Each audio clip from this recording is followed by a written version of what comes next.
This week on Dateline Schools, our travels take us to Yale Elementary School, which is the home of the Distinguished Teacher of the Month for September, kindergarten teacher Nichole Kidd. And Nichole, I know one of your personal goals in helping your kids is to help them learn how to read, and we're doing that at first grade or at kindergarten rather than first grade or second grade these days.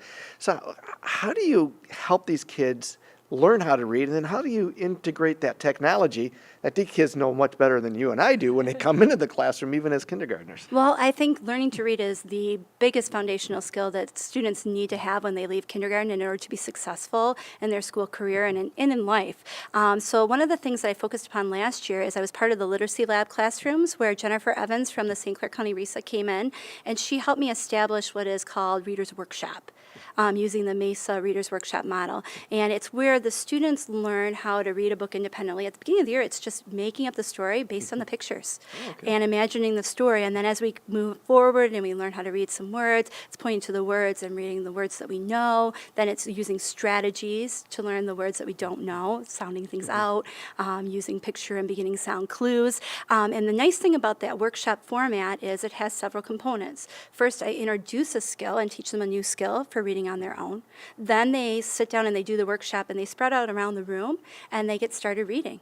And they just read for 10, 15, 20 minutes, depending on the part of the year that we're doing the reading in, and they read on their own. And while they're doing that, the next component is I go around and I confer, which means I sit down with them one-on-one, and I have that one-on-one time for a minute or two. I watch what they're doing as a reader, and then that informs me of what I want to teach. So I see, what are they struggling with? Maybe they are having trouble sounding and blending words. So I'm going to teach them a quick little lesson there. Then I'm going to say, I want you to show me how you sound and blend the words next time you come to this. I'm going to check in a week. And so I get through about the whole class in about a week's time. Every week I'm checking in one-on-one. And then I would follow up at the end with partnership time, and they read to a partner. And later in the year they talk about characters and stuff. So it's really rich instruction and reading, and it's also very much like how we read as actual adults. So it's getting them ready for the adult world with reading.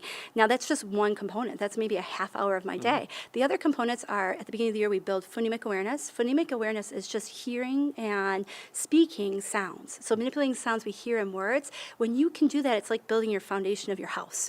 You're building that foundation. Without that, actually, you can't do phonics well. You can't read well. So you build that foundation with a phonemic awareness, and we spend about 20 minutes for the first half of the year doing that. Second half of the year, we switch over and we start phonics. And all of the research shows that even, especially your kids that are having the most difficulty learning to read, they need a sequential enumerative phonics program. It's one thing I absolutely love teaching. I know most people are like, phonics? I love it. I try to really jazz it up and make it fun.